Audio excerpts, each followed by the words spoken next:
Bihar police constable exam के लिए operation रक्षक बैच के इस वीडियो में आप सभी को मैं हिंदी का एक ऐसा ट्रिक बताने वाली हूं ना, ऐसा जबरदस्त ट्रिक जिससे आप उपसर्ग और प्रत्यय को आसानी से याद रख सकते हैं। जी हाँ, उपसर्ग किस शब्द में क्या उपसर्ग है, इससे आप लोगों के बिहार पुलिस एग्जाम में क्वेश्चन पूछे जाते हैं, किस तरह से पूछे जाते हैं और किस तरह से पूछे गए हैं। मैं आप सभी लोगों को इन द लास्ट क्वेश्चन दिखाऊंगी कि किस तरह का लेवल क्या है क्वेश्चन पूछने का उपसर्ग और प्रत्यय से। और उपसर्ग जो आपको परेशान करके रख देता है, याद नहीं होता है, उसका ट्रिक आज मैं एकदम जबरदस्त एक फाड़ू ट्रिक बताने वाली हूँ। ठीक है, बिल्कुल तैयार हो जाइए आज के सेशन के लिए और वीडियो को लाइक शेयर वगैरह कर देना है। स्वागत है आप सभी का ऑपरेशन रक्षक बैच के इस जबरदस्त हिंदी के वीडियो में। और आज चलिए, जैसा कि आप लोगों को टॉपिक तो पता ही चल गया, उपसर्ग और प्रत्यय का ट्रिक जानने वाले हैं। पूरा कंप्लीट इस टॉपिक को समझेंगे ट्रिक के साथ और लास्ट में ऑब्जेक्टिव क्वेश्चन होगा। और हिंदी का इस सिलेक्शन तो आपको पता है, बिहार पुलिस एग्जाम में अगर बात की जाए तो आप लोग का एग्जाम बहुत ही ज़्यादा करीब है, तो इसी वजह से जो जो इम्पोर्टेंट टॉपिक है उसको पढ़ा दिया जा रहा है, ट्रिक वगैरह बता दिया जा रहा है, ताकि आप कम समय में बेहतर तरीके से नॉलेज गेन करके आप इस एग्ज़ाम को क्रैक कर सके। इसी वजह से हिंदी की बात करें तो हिंदी में जो जितना भी इम्पोर्टेंट टॉपिक है वो मैं आप लोग को बता दे रही हूँ ट्रिक के साथ। और उसको हर एक पॉइंट जो आप लोगों को हर एक वीडियो में ट्रिक बताया जा रहा है, वो हर एक ट्रिक और हर एक पॉइंट को नोट करते चलना है और कम समय में, क्योंकि अब बिहार पुलिस का एग्जाम बहुत ही नज़दीक है तो सिलेक्शन लेना है। तो हर एक वीडियो आप ज्ञापन एंट्रेंस एकेडमी से जुड़े रहें और जितना भी वीडियो अपलोड हो रहा है हर एक वीडियो को बिना मिस किए हर एक पॉइंट को नोट करते चले। ठीक है, ये हिंदी का 100% ट्रिक के साथ जो क्लास चल रहा है ना, ये आप सभी लोगों के लिए तो खैर काफ़ी इंपॉर्टेंट है।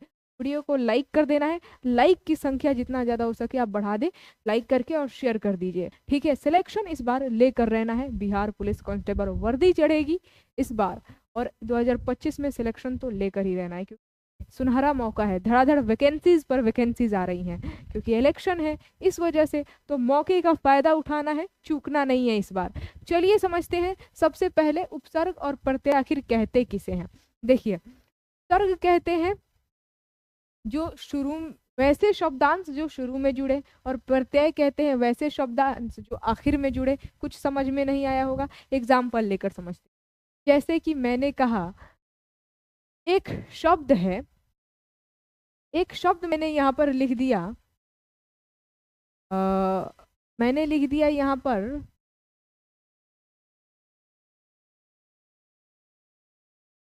मोल, और मोल के आगे मैंने यहाँ पर अन लगा दिया। तो आप देखिए, ये जो अनमोल शब्द है, इस अनमोल शब्द में मोल के आगे क्या लगा है? अन। ये अन क्या ये एक शब्द है? नहीं, अन इस पूरे शब्द का एक अंश यानी कि टुकड़ा है। ये जो अन है, अन, ये पूरे शब्द का एक छोटा सा अंश यानी कि टुकड़ा है, यानी कि शब्द का अंश, शब्दांश। अन क्या है? ये एक शब्दांश है। क्या है? शब्दांश। यानी कि उपसर्ग इसी को कहते हैं जब कोई शब्दांश किसी शब्द के शुरू में जुड़ा हुआ है, यानी कि शब्द के आगे जुड़ा हो, इसी को तो क्या कहते हैं? उपसर्ग कहते हैं। तो अनमोल में क्या है? उपसर्ग, अन उपसर्ग है। उसी तरीके से मैंने एक शब्द लिख दिया प्रतिदिन, तो प्रतिदिन में बताइए उपसर्ग क्या है? तो आप लोग कहेंगे दिन के आगे क्या जुड़ा है? प्रति जुड़ा है। प्रति क्या हो जाएगा? ये हो जाएगा सर्ग। ठीक है, उसी तरीके से बहुत सारे वर्ड हैं। अब एक वर्ड मैंने लिख दिया पढ़ने वाला, पढ़ने वाला। तो अब देखिए, अब यहाँ पर शुरू में नहीं लास्ट में वाला जुड़ा है, तो जब लास्ट में जुड़े तो उसे प्रत्यय कहते हैं। प्रत्यय यानी कि पीछे, जो पीछे जुड़े उसे प्रत्यय और जो आगे जुड़े उसे उपसर्ग कहते हैं। ठीक है, मैंने कहा पढ़ाई, पढ़ाई, तो पढ़ाई, पढ़ और प्लस लास्ट में क्या जुड़ा है? आई जुड़ा है, तो आई। देखिए, पढ़ था पहले, आप सिर्फ ई निकालेंगे ना तो पढ़ा का भी तो कोई अर्थ होना चाहिए। अब सुनिए, यहाँ पर उपसर्ग और प्रत्यय को पहचानने का एक सिंपल सा ट्रिक है कि जो आप उपसर्ग निकाल रहे हैं उसको हटा कर देखिए, बाकी सभी शब्द का अर्थ समझ में आ रहा है।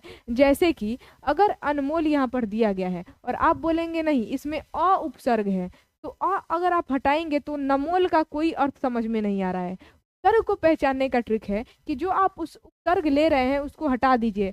आपने मान लिया इसमें क्या है, अन उपसर्ग है, तो अन को हटा दीजिए। मोल का अर्थ है ना, तो हाँ है, तो इसमें उपसर्ग हो जाएगा अन।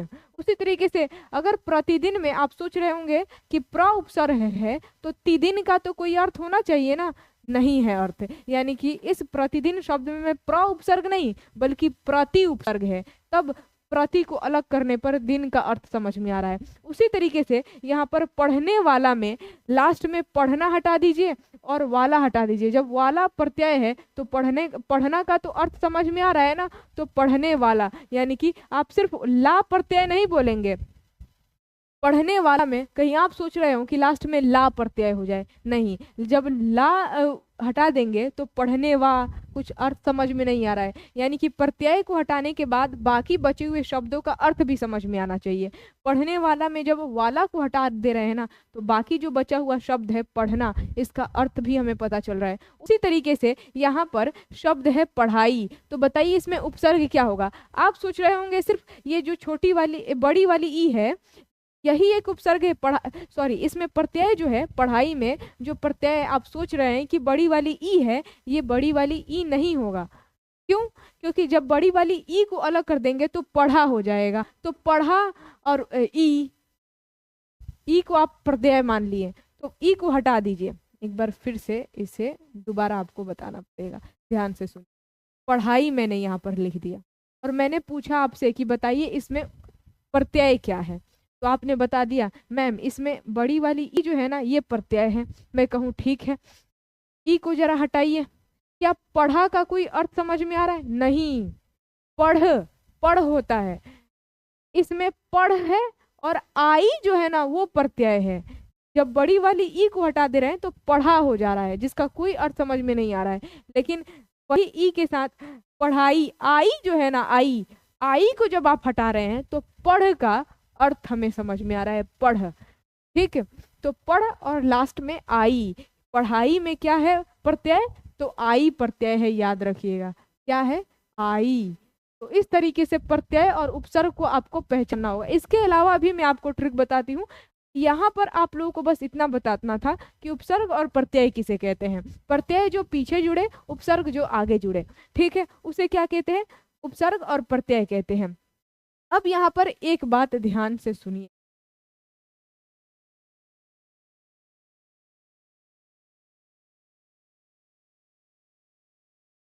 उपसर्ग जो होता है, उपसर्ग टोटल संस्कृत में जो उपसर्ग होते हैं ना, संस्कृत के टोटल 22 उपसर्ग होते हैं। संस्कृत के टोटल 22 उपसर्ग और हिंदी के टोटल 11 उपसर्ग होते हैं। संस्कृत के 22 और हिंदी के कितने, तो हिंदी के टोटल 11 उपसर्ग होते हैं। 11 उपसर्ग, हिंदी के 11 उपसर्ग होते हैं। कैसे याद रखेंगे? संस्कृत के जो 22 होते हैं वो होता है अति, अधि, अपि, अभी हो गया, उसके बाद से अप हो गया, उप हो गया, ठीक है, अनु हो गया, औ हो गया, वी हो, यहाँ पर औ के बाद उत हो गया, ठीक है। इसके अलावा बहुत सारे, मतलब 22 जो उपसर्ग हैं वो संस्कृत के 22 हैं। ये तो मैंने कुछ ही लिखा है। 22 के 22 संस्कृत के उपसर्ग को कैसे याद रखेंगे, और हिंदी के जो 11 उपसर्ग होते हैं उसको कैसे याद रखेंगे, ये बहुत ज़्यादा डिफिकल्ट हो जाता है आप सभी के लिए। कैसे याद रखा जाएगा 22 का संस्कृत में 22 उपसर्ग और हिंदी का 11 उपसर्ग, आखिर इसका क्या ट्रिक है? तो चलिए अब मैं आप लोगों को ट्रिक ही बताती हूँ कि उपसर्ग को कैसे याद रखेंगे। ये है संस्कृत के 22 उपसर्ग को याद रखने का ट्रिक। और ट्रिक क्या है? अभी अनु आ दूर परी, यानी कि अनु एक लड़की है जिसको बुलाया जा रहा है, अनु अभी आ, यानी कि अभी अनु आ दूर परी, अति सुनी अधिसम। ये है संस्कृत के 22 उपसर्ग को याद रखने का ट्रिक। सोचिए, ये 2 लाइन को आपको याद रखना है और 22 का 22 उपसर्ग आपको याद हो जाएगा। अब देखिए कैसे इसमें उपसर्ग छुपा हुआ है, मैं आपको बताती हूँ। यहाँ पर लिखा है अभी, तो अभी ये हो गया पहला उपसर्ग, संस्कृत का पहला हो गया। अनु भी एक उपसर्ग है, जैसे कि अभी उपसर्ग कैसे, अभिव्यक्ति हम लोग लिखते हैं ना, अभिव्यक्ति, तो व्यक्ति के आगे क्या है, अभी जुड़ा है, अभी क्या हो गया, उपसर्ग हो गया, जो व्यक्ति से शब्द के आगे जुड़ा है। अभिव्यक्ति में क्या है, उपसर्ग अभी है, तो इसी को मैं बोल रही थी, अभी हो गया ये पहला उपसर्ग। ठीक है, आगे बढ़ते हैं। और दूसरा जो है अनु, अनु भी ये हो गया दूसरा उपसर्ग। आ ये तीसरा उपसर्ग, जैसे कि हम लोग आ जन्म बोलते हैं, तो जन्म के आगे क्या जुड़ा है, आ जुड़ा है, आ जन्म, तो आ भी क्या है, उपसर्ग है। यानी कि कहीं पर भी आप कोई भी शब्द देख लीजिए, संस्कृत के ये 22 उपसर्ग ही देखने को मिलेंगे। ठीक है, किसी भी शब्द में ज्यादातर संस्कृत के ये 22 उपसर्ग से ही क्वेश्चन पूछा जाता है। तो अभी अनु आ ये 3 उपसर्ग हो गया। दूर परी, तो दूर ये चौथा हो गया।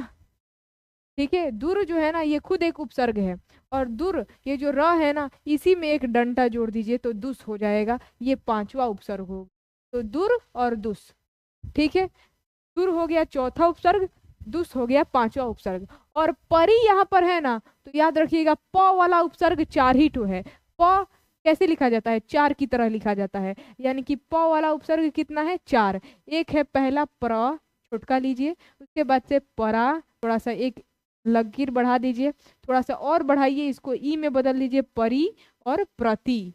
तो प्र, परा, परी और प्रति, ये प वाला जो उपसर्ग होता है ना वो 4 ही ठो होता है, प्र, परा, परी और प्रति।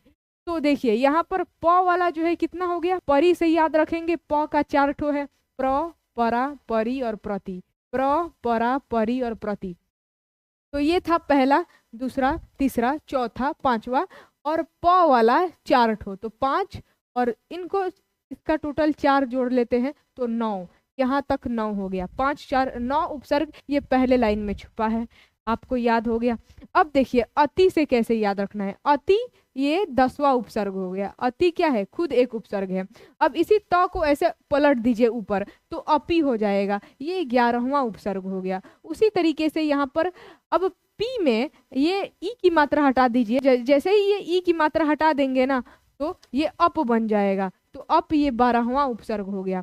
और इसी को ये जो प है ना, ये जैसे ये प है, इसको अब ये वाले को ऐसे घुमा दीजिए, ऐसे, तो व में बदल जाएगा। तो अप के बाद औ, ये हो गया 13वां उपसर्ग। और फिर ये जो अ और व है ना, अब अ का ये डंडा हटाकर उ बना दीजिए और त को और नीचे पलट दीजिए तो उत हो जाएगा, ये हो गया चौथा उपसर्ग। और फिर इसी त को ऊपर पलट दीजिए तो उप हो जाएगा, ये हो गया 15वां उपसर्ग। तो अति में कितना उपसर्ग छुपा है, एक तो अति खुद है, अति, अपि, अप, औ, उत और उप। अति को पलटेंगे तो अपी हो जाएगा, ई की मात्रा हटाएंगे तो अप हो जाएगा, फिर इसको घुमा देंगे तो औ हो जाएगा, फिर उ, इसी को डंडा हटा देंगे तो वो उ बन जाएगा, उत और उप। तो यहाँ पर 15 उपसर्ग हो गया, 15 तक खत्म। अब सुनी में सु क्या है, खुद एक उपसर्ग है, यानी कि सु क्या हो गया, ये 16वां उपसर्ग हो गया, सु। और नी खुद एक उपसर्ग है, तो नी हो गया 17वां उपसर्ग। और नी में एक र जोड़ दीजिए सिर्फ, तो वो हो जाएगा निर, ये हो गया 18वां उपसर्ग। उसी तरीके से ये जो र है ना, र, उसी में एक और डंडा जोड़ दीजिएगा तो निस हो जाएगा। तो नी निर निस, नी निर निस, नी हो गया 17वां उपसर्ग, निर हो गया 18वां उपसर्ग, और निस हो गया 19वां उपसर्ग। और वी, इसी 9 को व में बदल देना है, वी हो जाएगा, नी को क्या बना देना है, वी बना देना है, ऐसे कर देना है, तो वो हो जाएगा 20वां उपसर्ग, ये हो गया 20 तक खत्म। अब अधिसम, तो अधिसम में ये जो अधि है ना, ये अधि खुद एक उपसर्ग है, यानी कि ये 21वां उपसर्ग, और सम हो गया, ये हो गया 22वां उपसर्ग। तो टोटल यहाँ पर 22 उपसर्ग खत्म नहीं हो गया। 2 लाइन याद रखना है, अभी अनु आ, दूर परी, दूर पड़ रहा है इसी वजह से अनु को अभी बुलाया जा रहा है, अभी अनु आ, दूर परी, अति सुनी अधिसम, अभी अनु आ, दूर परी, अति सुनी अधिसम। याद रखिएगा, जेन्युइनली मैं बता रही हूं कि ये जो 22 उपसर्ग है ना, इसको याद रखने का ऐसा आसान ट्रिक आप लोगों को अब कहीं नहीं मिलेगा। जितना आसान हो सकता था मैंने उतना आसान बना करके आपको 22 के 22 उपसर्ग याद रखने का ट्रिक मैंने बता दिया। अब इससे आसान नहीं हो सकता है, ठीक है। कहीं पर भी आप यूट्यूब पर पूरा खंगाल डालिए, ऐसा ट्रिक आपको नहीं मिलेगा, ठीक है। और इससे आप 22 के 22 उपसर्ग याद रख सकते हैं। कैसा लगा ये ट्रिक आप लोग कमेंट बॉक्स में लिखकर बताइएगा। अब आगे बढ़ते हैं और ये पूरे ट्रिक को भी लिखना है। अभी, अनु, आ, दूर, परी, अति, सुनी, अधिसम बार बार लिखिए कमेंट बॉक्स में। और फिर आगे बढ़ते हैं। अब हिंदी के जो 11 उपसर्ग है, 11 उपसर्ग को देखिए कैसे याद रखना है। इसका ट्रिक है उन बिन दूनी भर, बिन दूनी भर, यानी कि लिखा है उन बिन दूनी भर ककु ससु अध, उन बिन दूनी भर ककु ससु अध। उन बिन यानी कि उनके बिना, दूनी भर यानी कि दुनिया भर, सुना है, ककु ससु अध, ठीक है। तो उन बिन दूनी भर ककु ससु अध। सोचिए ये ट्रिक है, इसका कोई ट्रिक नहीं होता है, लेकिन मैं आपको ट्रिक बना करके बता रही हूँ। उपसर्ग को याद रखने का ये सबसे बड़ी बात है, याद रखिएगा। उन बिन दूनी भर ककु ससु अध। उन ये पहला उपसर्ग हो गया हिंदी का, बिन ये दूसरा उपसर्ग हो गया, दू ये तीसरा उपसर्ग, नी चौथा उपसर्ग, भर पांचवा, ककु ससु ये छठा, ककु हो गया छठा, ससु हो गया सातवां, अध हो गया आठवां, अ हो गया नौवां और अ हो गया 10वां और अन हो गया 11वां। तो उन बिन दूनी भर ककु ससु अध। और ये थोड़ा एक्स्ट्रा 3 ठो को याद कर लेना है, अ औ अन, अ औ अन, अ औ अन। तो ये हो गया हिंदी के टोटल 11, हिंदी के टोटल 11 उपसर्ग, 11 उपसर्ग हो गए हिंदी के। इसको याद कर लेना है। आई होप आपको उपसर्ग समझ में आ गया होगा। इसका ट्रिक, दोनों का ट्रिक आप लोग को कमेंट बॉक्स में लिखना है। संस्कृत के 22 उपसर्ग का ट्रिक क्या है? अभी, अनु, आ, दूर, परी, अति, सुनी, अधिसम। और 11 उपसर्ग को याद रखने का ट्रिक हिंदी का उन बिन दूनी भर ककु ससु अध, अ औ अन। हो गया। अब उपसर्ग से क्वेश्चन तो करेंगे, लेकिन सबसे पहले प्रत्यय को भी बता दिया जाए। प्रत्यय, प्रत्यय जो लास्ट में जुड़े, जैसे कि बतंगड़ यहाँ पर लिखा भी है, बतंगड़, बतंगड़। आप बताइए बतंगड़ में उपसर्ग क्या है, जरा कमेंट बॉक्स में लिखकर बताइए। तो बतंगड़ में उपसर्ग मैं बोल दी मिस्टेक से, अगर मैं प्रत्यय की जगह उपसर्ग बोल दे रही हूँ तो समझना है कि मैं प्रत्यय ही बोल रही हूँ, ठीक है। तो बतंगड़ में क्या प्रत्यय है जरा बताइए। अगर आप सोच रहे होंगे बतंगड़ में गढ़ प्रत्यय है, तो गढ़ को जरा अलग कीजिए। तो बतन का कोई अर्थ समझ में आ रहा है? नहीं अर्थ समझ में आ रहा है, यानी कि गढ़ प्रत्यय नहीं है। याद रखिएगा, गढ़ प्रत्यय नहीं है। तो क्या अड़ा ये प्रत्यय है? तो अड़ा को अलग कीजिए। तो बतंग का कोई अर्थ समझ में आ रहा है? नहीं है। यानी कि ना तो अड़ा प्रत्यय है ना ही गढ़ प्रत्यय है, तो आखिर है क्या? मैं आपको बताती हूँ, अंगड़ प्रत्यय है। बात, ठीक है, बात और प्लस में अंगड़ मिल करके बना है बतंगड़। संधि करेंगे, जब संधि करेंगे तो क्या हो जाएगा? यही बतंगड़ बनता है।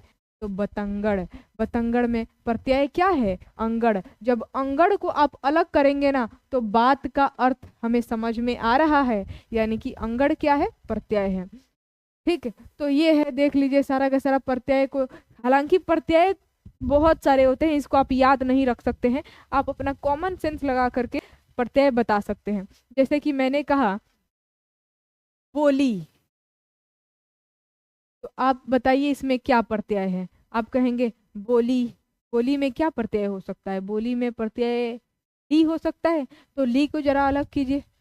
वो का कोई अर्थ समझ में आ रहा है? नहीं आ रहा है। यानी कि बोली में सिर्फ ई, बड़ी वाली ई जो है ना, वो प्रत्यय है।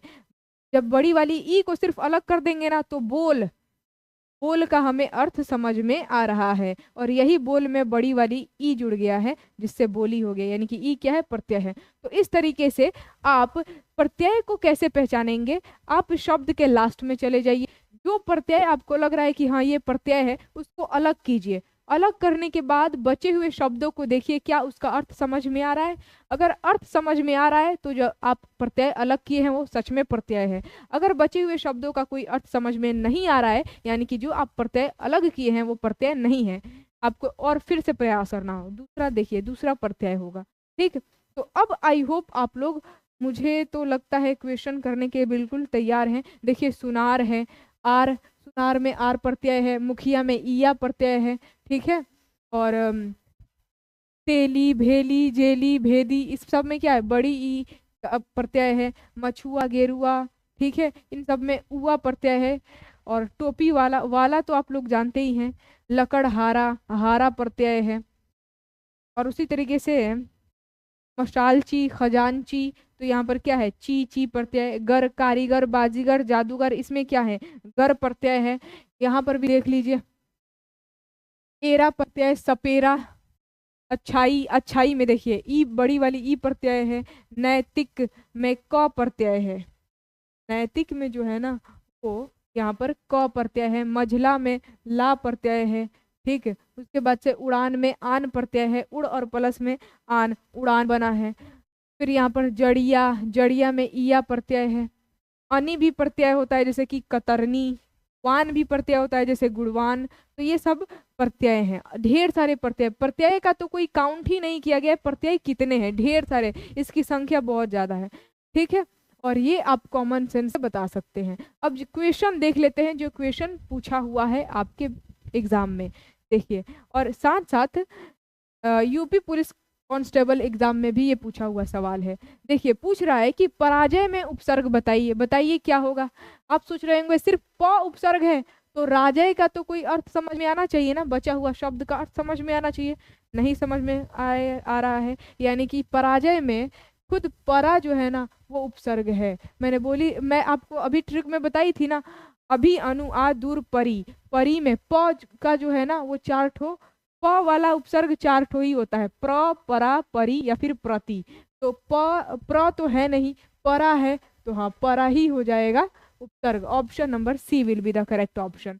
अपहरण में किस उपसर्ग का प्रयोग हुआ है, आप देखिए जरा। अपहरण, अति सुनी अधिसम, अति, अति था ना, अति सुनी अधिसम, अति से एक अति उपसर्ग हो गया। उसके बाद से त को पलट दीजिए, अपि उपसर्ग होता है। और इसी अपि का ई हटा दीजिए, अप उपसर्ग होता है। तो अप, देखिए अप उपसर्ग यहाँ पर देखने को मिल गया ना, अप। यानी कि आप जो मैंने अभी ट्रिक बताया संस्कृत के 22 उपसर्ग का, उसी में से कोई ना कोई आपको उपसर्ग देखने को मिलेगा, चाहे कोई भी शब्द उठा लीजिए। ठीक है, जो उपसर्ग रहेगा उन्हीं 22 उपसर्ग में से देखने को मिलेगा। अपहरण में देखिए अप क्या हो गया, उपसर्ग हो गया। उसी तरीके से अगला सवाल यहाँ पर देखा जाए, अनु उपसर्ग से बना शब्द है। अनुचर, अनुपमा, अंतर और अनुत्तर। आप इस सवाल का जवाब जो है ना कमेंट बॉक्स में बताएंगे। ये सवाल मैं आप लोगों के लिए छोड़ रही हूँ। उन्मेष किस उपसर्ग का प्रयोग किया गया है, उन्मेष में किस उपसर्ग का प्रयोग किया गया है, ये सवाल भी आप लोगों के लिए है। ये और ये दोनों सवाल का जवाब आप लोग कमेंट बॉक्स में लिखेंगे। प्रत्येक शब्द में उपसर्ग है, ये तो आप लोग कहेंगे मैम ये तो आसानी है, ये भी तो हम बता सकते हैं, तो बता दीजिए कमेंट बॉक्स में। वैसे प्रति हो जाएगा। अपमान में उपसर्ग बताइए, तो अ तो होगा नहीं, अ तो उपसर्ग होता ही नहीं है, अप हो जाएगा। अपमान के आगे क्या जुड़ा है, अप जुड़ा है, तो आप कहेंगे अपमान क्या है, अपमान में अप उपसर्ग है, ऑप्शन नंबर डी। ये सारा यूपी पुलिस कांस्टेबल एग्जाम का भी सवाल है। ठीक है, सम उपसर्ग से बना शब्द कौन सा है, सम प्लस योग, कर्म, संभाव, स्वयं, सम प्लस योग मिलकर संयोग बनता है, तो ऑप्शन नंबर ए, संयोग में क्या है, सम उपसर्ग है। उसी तरीके से निगुण में कौन सा उपसर्ग प्रयुक्त हुआ है, नी उपसर्ग होता है और निर होता है, निस होता है, तो नी, निर, निस इन्हीं तीनों में से होगा। और निगुण है तो इसमें नहीं होगा, निर कैसे हो सकता है, तो option number A will be the correct option. फिर अगला सवाल देखिए, ये तो खैर मैं आप लोगों को बता ही दी, ये प्रत्यय से सवाल है। लिखावट में प्रत्यय क्या हो सकता है, तो लिखावट, आप लोग खुद देखिए, लिखावट, लिखावट है ना, लिखावट। आप सिर्फ वट लगा रहे हैं कि वट क्या है, प्रत्यय है, तो वट कैसे प्रत्यय हो जाएगा, लिखा का अर्थ लिखावट। यहाँ पर लिख और प्लस में आवट मिल करके बना है लिखावट, लिख और प्लस में आवट मिल करके क्या बना है, लिखावट। आवट को जब हटाएंगे तो लिख का हमें अर्थ समझ में आ रहा है, तो out option number D will be the correct option. ठीक है। खिलौना शब्द में मूल शब्द क्या है, खिलौना में मूल शब्द पूछ रहा है, जिसमें प्रत्यय जुड़ा है, वो मूल शब्द क्या है, तो वो है खेल। खेल में ही तो जुड़ा है प्रत्यय, तो खिलौना बना है। आतिथ्य में प्रत्यय बताइए, तो एया हो जाएगा, लास्ट में क्या है, एया। फिर है घबराहट, लास्ट में आप खुद पढ़कर देखिए, घबराहट, घबराहट, यानी कि लास्ट में आहट क्या है, प्रत्यय है। Option number C will be the correct option. अगला सवाल यहाँ पर देखिए, रंगीला शब्द में किस प्रत्यय का प्रयोग हुआ है, इस सवाल का जवाब जरा आप लोग बताइए। देवर को स्त्रीवाचक बनाने के लिए आप किस प्रत्यय का प्रयोग करेंगे, तो देवर में आनी जोड़ दीजिए, तो देवरानी हो जाएगा। Option number B will be the correct option. वैज्ञानिक शब्द में प्रत्यय लगा है, क्या प्रत्यय लगा है, इस सवाल का जवाब आप लोग कमेंट बॉक्स में बताएंगे। पांची शब्द में कौन सा प्रत्यय प्रयुक्त हुआ है, इस सवाल का भी जवाब आप लोग कमेंट बॉक्स में बताएंगे। अगर जो कुछ भी मैंने आपको पढ़ाया है वो समझ में आया है, तो आप हर एक सवालों का जवाब जो मैं यहाँ पर छोड़ रही हूँ आप लोग कमेंट बॉक्स में बताएंगे, और हमारे द्वारा आपको अगर सही जवाब रहेगा तो हार्ट भी मिलेगा।